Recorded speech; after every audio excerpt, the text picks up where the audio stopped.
Mr. Gavin, over the last few weeks, you've noticed that people have been talking about you through social media and through the newspaper. How do you respond back to their comments and concerns? Well, good questions, Jared. I appreciate you asking those, and I appreciate the opportunity to respond to the fear and smear campaign that has been waged against me. Absolutely. I pledge to have a no negative campaign. I prefer to talk about the issues facing the city of Deer Park, the impending budget deficit, and our crumbling streets. Our opponents want to talk about team, working together as a team. In my opinion, that team isn't working for me. Who is that team? Well, the team is the current Republican Party that controls every seat and every political appointee in the city of Deer Park. There is no current opposition. There is no Democrat Party responding and engaging in debate and discussion how the city wants to move forward. So it doesn't function like a democracy. No, it does not. It's a one-party rule system, and that's one of the reasons I continue to run for City of Deer Park. We need to have representation for all the citizens of Deer Park. Now, regarding to the comments that you mentioned that have been out there in social media and the community press newspaper, one of the individuals that consistently writes articles in public and behind the scenes smearing me is a person that, as far as I know, has never been on council, is not currently running for council, has not attended council meetings as far as the debate and discussion of fixing our streets and fixing our balanced or our negative budget. He's a political appointee of the mayor. He represents the mayor. He works for the mayor. Just so happens that same individual supported me 100% during my mayor campaign. In fact, he's the individual that sent that letter to the news media about the mayor's wife stealing my sign. So I don't know where this individual comes off, playing team member, playing for me, against me, representing them. I just don't get it. The other person who's making negative comments out there about me is the president of council.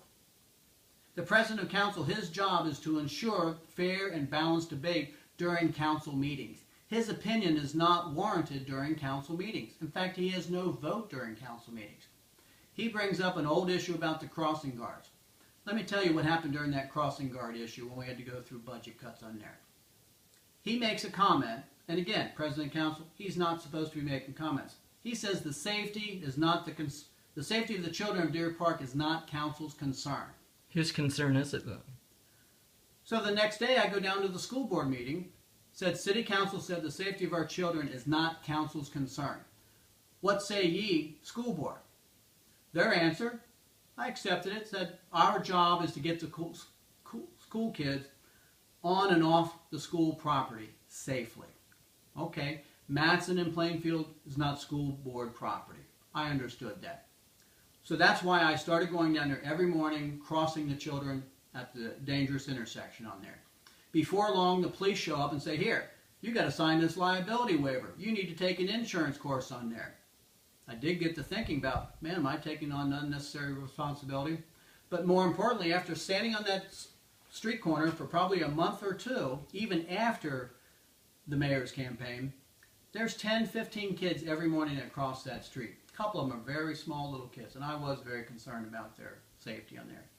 But then I got to thinking, if there's 5, 10, 15 kids crossing that street, why have we had crossing guards all these years paying all that money if they weren't needed?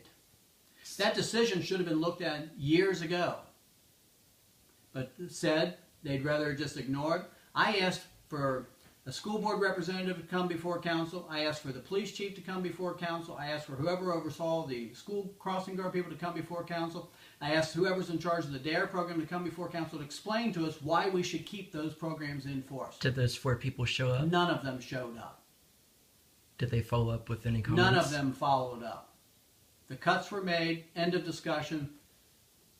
That's what I mean. We need fair, open debate and discussion about the issues that affect all the citizens of our community. And I'll be damned if I let one party make 100% of the decisions. Did you know that the average council meeting before me getting on the council was 17 minutes long? What can you possibly accomplish in 17 minutes?